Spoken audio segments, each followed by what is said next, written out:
सबसे बड़ी गलती होती है बीज में। हमारे किसान भाई ये नहीं देखते कि कौन सा बीज होना चाहिए, कैसे उसको लगाना है। अगर 40 टन एक उत्पादन आप निकालते हो और 20 रुपए से गया तो 8 लाख रुपए इसमें कमा सकते हैं आप। अगर इसमें 20 टन निकलता है और 20 रुपए से एवरेज जाता है तो 4 लाख रुपए हो गया, और अभी तक इसमें केवल 75,000 रुपए खर्चा हुआ है। तो दोस्तों, मैं हूं अभी महाराष्ट्र के अंदर, मेरे साथ जाने माने फार्मर यूट्यूबर संतोष जी हैं। आज हम इनसे बात करने वाले हैं ओपन फार्मिंग को लेके। दोस्तों, फार्मिंग की अगर बात करें तो इसमें दो तरह के लोग आते हैं, जो लाख रुपए कमा रहे हैं, और कुछ लोग ऐसे होते हैं जो लाख रुपए गंवा रहे हैं। तो दोस्तों, क्या वो सीक्रेट्स हैं और कैसे आप ओपन फार्मिंग में अच्छा खासा पैसा कमा सकते हैं, आज हम इस डिटेल में पूरी बात करने वाले हैं संतोष जी के साथ में। तो चलिए वीडियो शुरू करते हैं और इनका अनुभव मैं आपके साथ देने की कोशिश करता हूँ। नमस्कार और स्वागत है आपका हमारे महाराष्ट्र में सांगली डिस्ट्रिक्ट में, खास करके इंडियन फार्मर के फार्म पे। सर, थैंक्स तो मुझे बोलना चाहिए आपको कि आपने समय दिया, मौका दिया और बहुत ही कीमती टाइम में से आपने टाइम निकाला और यहाँ पर अपने जो विचार हैं वो लोगों तक शेयर करने का आपने समय निकाला, उसके लिए बहुत बहुत शुक्रिया। संतोष जी, एक बार थोड़ा सा परिचय अपने दीजिए अपने दर्शकों को। नमस्कार, मेरा नाम है संतोष जाधव, मैं महाराष्ट्र सांगली से हूँ और मेरी 10-11 एकड़ खेती है, उसमें मैं अलग अलग खेती करता हूँ।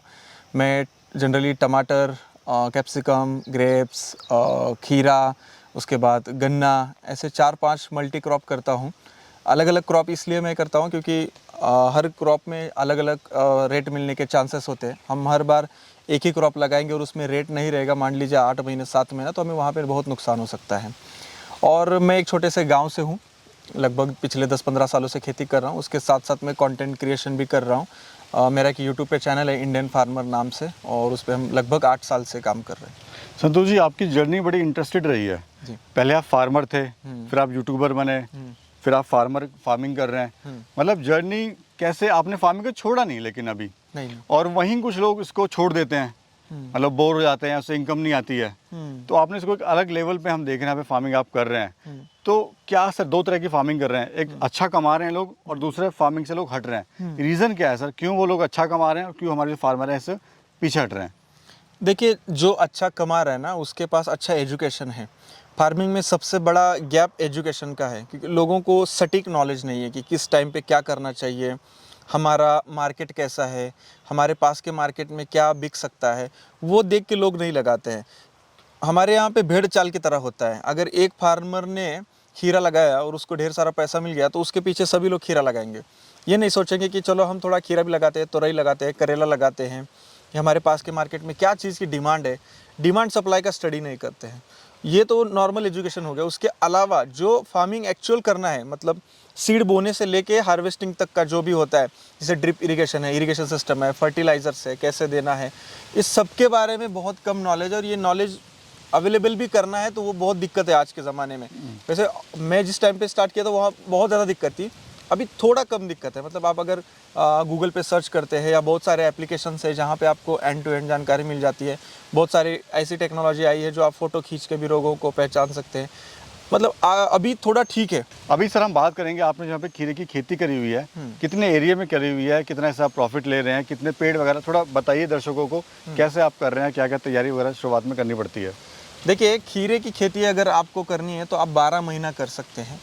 खीरा ज़्यादातर मेरे हिसाब से जनवरी से लेकर जून तक अच्छे रेट रहते हैं गर्मियों के दिनों में। इसको बरसात के दिनों में रेट थोड़े डाउन रह सकते हैं, लेकिन आपके मार्केट के ऊपर डिपेंड है कि आपके मार्केट में डिमांड सप्लाई कैसी है, या कहीं बाहर से आ रहा है या खीरा। पहले तो आपको रिसर्च करना चाहिए। मेरे यहाँ पे खीरा गर्मी में ज़्यादा चलता है तो ये गर्मी में लगाया है। खीरे की फसल जो है 80 से 100 दिन की है मैक्सिमम, उससे ज़्यादा नहीं चलती है। जब भी आपको खीरा लगाने का प्लान है तो आपको देखना चाहिए आपकी ज़मीन कितनी है। अभी जैसे आप 1 एकड़ का मैं एग्जांपल देता हूँ, यहाँ पे आधा एकड़ है। 1 एकड़ में 7 से 8 हज़ार आप पौधे लगा सकते हैं। लाइन टू लाइन जो बीच का डिस्टेंस है वो 5 फीट से 6 फीट रख सकते हैं आप। पौधे की पौधे दूरी मिनिमम 2 फीट रखनी है। आप जिगजैग भी लगा सकते हैं, एक लाइन से भी लगा सकते हैं। तो आपके एरिया के अनुसार आपको कैलकुलेशन करना है, 5x3 पे या 5x2 पे कितने पौधे आ रहे हैं तो उतना लगाना है। डायरेक्टली सीड नहीं लगाया जाता खीरा में। डायरेक्टली सीड आप लगाएंगे तो वहाँ पे जर्मिनेशन मिट्टी में होगा नहीं, उगेगा नहीं। आपको सीड का पहले पौधा बनाना है, वो 20 दिन का बनता है। पौधा बन गया, इसमें अलग अलग वैरायटीज़ आती है। जैसे ये लगाई है, ये ईस्ट वेस्ट साइड की नाजिया है। ये साधारण जो है, इसका साइज़ काफ़ी अच्छा होता है। मैं यहाँ पे तोड़ के दिखाता हूँ। ये ऐसा साइज़ होता है इसका, एक वित्ते के आसपास होती है। ये 200-250 ग्राम की होती है, 4 में 1 किलो हो जाती है। और इसका कलर भी आप देख सकते हैं कितना हरा है। इसके ऊपर ये लस्टर है, वैक्स आता है, ये अच्छा होता है। ये खुद को बचाने के लिए वैक्स ये फसलें लाती है। ऑटोमेटिक है, नेचुरल है। हाँ, नेचुरल है। और इसके बीज भी अगर आप देखेंगे तो इसमें खा के देखिए आप, इसमें पुराना बीज नहीं है, एकदम मुलायम बीज है, तो ये खाने के लिए बेस्ट है। टेस्टी भी है। हाँ, इससे होटल में सलाद के लिए, कोशिम्बीर के लिए ये इस्तेमाल किया जाता है खीरा। और ये नाजिया वैरायटी है। इसके अलावा BSF की बेले एक वैरायटी है जो 12 महीने आप लगा सकते हैं। ऐसे बहुत सारी वैरायटीज़ है, कम से कम 15-20 ऐसी वैरायटी है जो इंडिया में अलग अलग रीजन में अलग अलग प्रकार से की जाती है।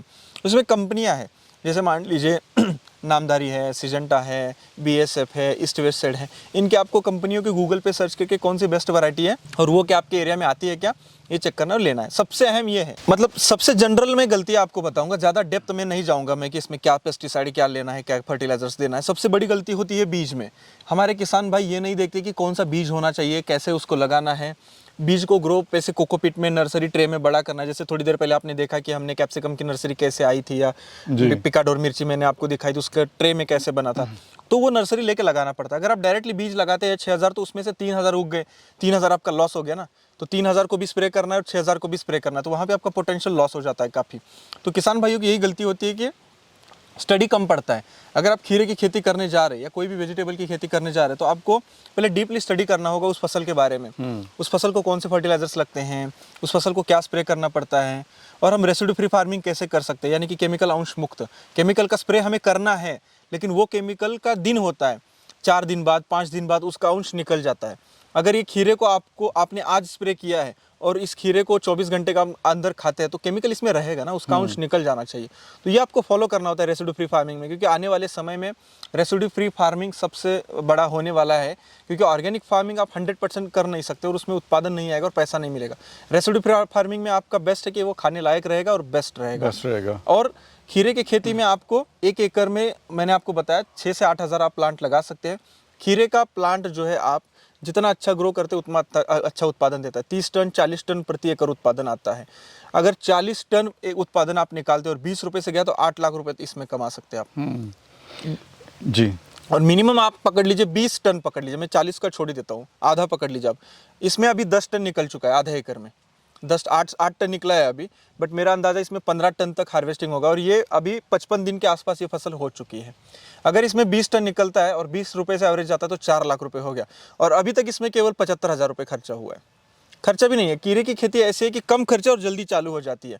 40 दिन में चालू हो जाती है। 20 दिन का प्लांट, उसके दिन बाद 40 दिन आपको लगाने के बाद 40 दिन में खीरा चालू। कैश क्रॉप बोलते हैं इसको, यानी कि कैश आपको तुरंत कैश चालू हो जाता है, इसलिए कैश क्रॉप के कैटेगरी में ये फसल आती है, जो कम दिन में, सबसे कम दिन में ये जी और फास्ट चालू होती है और वजन बहुत ज्यादा देता है। तो मिनिमम आपको 20 टन भी आप निकालते हैं और 20 रुपए से गया तो 4 लाख रुपए हो जाएगा। लेकिन आपके पास का मार्केट अगर 20 रुपए से जाता है तो 5 रुपए से जाएगा, तो फिर क्या होगा? फिर तो नुकसान ही होगा ना। जैसे आपने शुरुआत में कहा कि बहुत किसान छोड़ देते हैं, इसकी वजह से छोड़ देते हैं।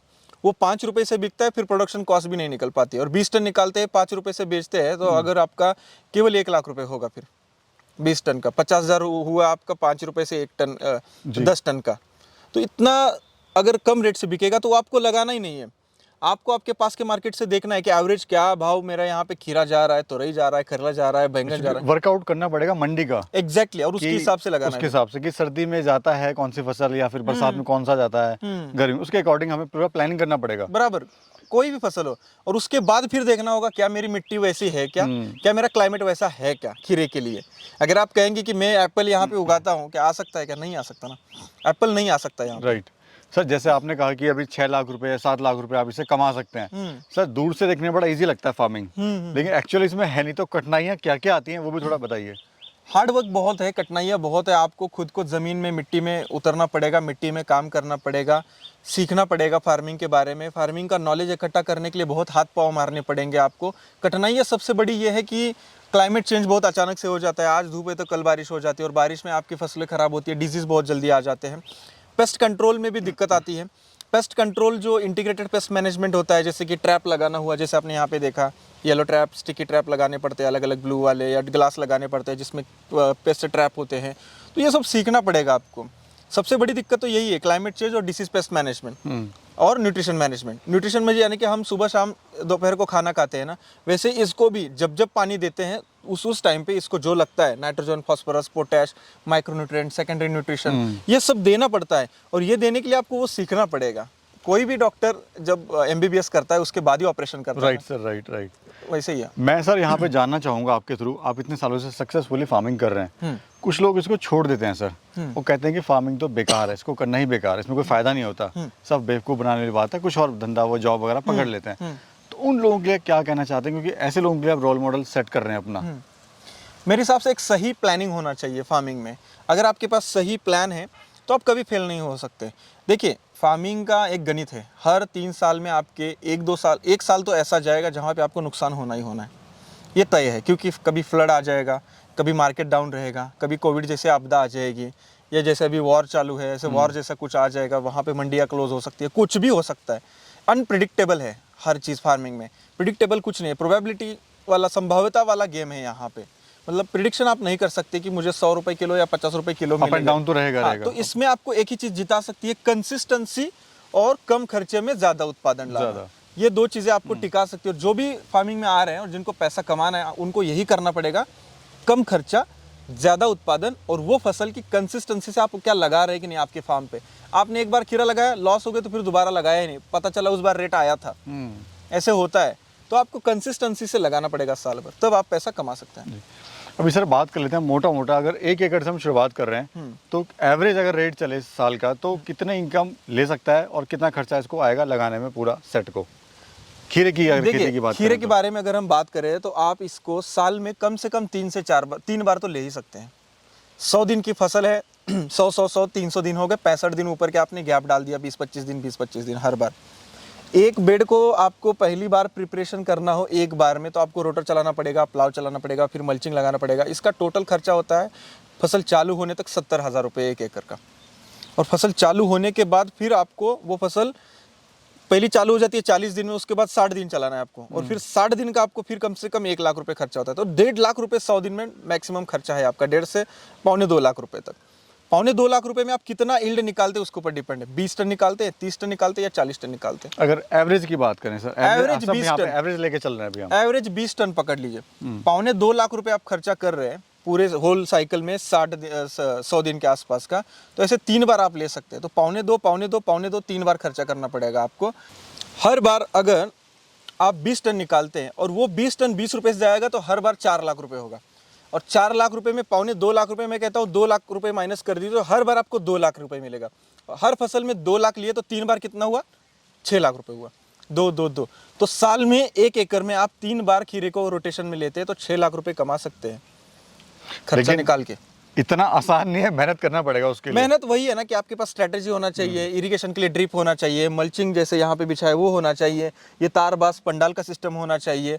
ये हर तरीके का जो नए टेक्नोलॉजी से खेती है अभी जो अपग्रेड हुई है खेती, ना कि ट्रेडिशनल तरीके से करनी चाहिए। ट्रेडिशनल में क्या होता था कि बस लगा दिया और फ्लड से पानी डाल रहे हैं, राइट। वैसे नहीं चलेगा, आपको पूरा मतलब सिस्टमेटिकली और ताकत झोंक देना है उसमें, तब जाके होगा। ऐसे नहीं होगा।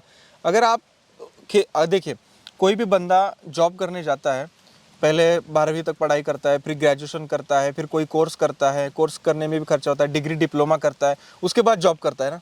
बट खेती में वैसा होता है क्या? नहीं। खेती में क्या है कि संतोष भाई मैं क्या लगाऊं, कूद गया सीधा। खेती में 1 साल तो देना चाहिए रिसर्च के लिए और पढ़ाई के लिए कि भाई मुझे कौन सी खेती करनी है और उसके रिलेटेड मैं क्या कर सकता हूँ। वो कोई नहीं करता है, कोई ये फॉलो नहीं करता है। और जो फॉलो करता है वो जीत जाता है, उसको पता है कि मैं रिसर्च करके खेती में उतर रहा हूँ। ऐसे लोग भी हैं जो करोड़ों रुपए फार्मिंग से कमा रहे हैं सर। है बहुत सारे लोग हैं। मैंने बहुत सारे लोग देखे, मैंने कर्नाटक में बहुत सारे लोग देखे हैं, मैंने महाराष्ट्र में बहुत सारे लोग देखे हैं, मैंने छत्तीसगढ़ में देखे बहुत सारे लोग हैं जो टर्नओवर बड़ा कर रहे हैं। यूपी में कई सारे किसान हैं मैंने देखे हैं टर्नओवर कर रहे हैं। करने वाले स्ट्रेटेजी से कर रहे हैं, जिनके पास पूंजी है, पूंजी लगा के उस लेवल पे जाके उस लेवल पे वो एक्सपोर्ट भी कर रहे हैं, उस लेवल पे इंडिया में सप्लाई भी कर रहे हैं और दिमाग लगा के कर रहे हैं। भेड़ चाल की तरह नहीं कर रही कि एक बंदा टमाटर लगा रहा है तो सबको टमाटर लगा, कुछ अलग हट के करें, अलग हट के। संतोष जी बहुत बहुत शुक्रिया, आपने समय दिया और बहुत अच्छी जानकारी हमारे किसानों को देने की यहाँ पे कोशिश करी जी। उम्मीद है वीडियो अच्छी लगी होगी। बहुत बहुत शुक्रिया जी। और खेती आप सीखना चाहते तो इंडियन फार्मर पे जाइए, आपको प्रैक्टिकल खेती वहाँ पे सीखने को मिले। मैं इंस्टाग्राम पे रिप्लाई देने की कोशिश करता हूँ, यूट्यूब पे भी कोशिश करता हूँ।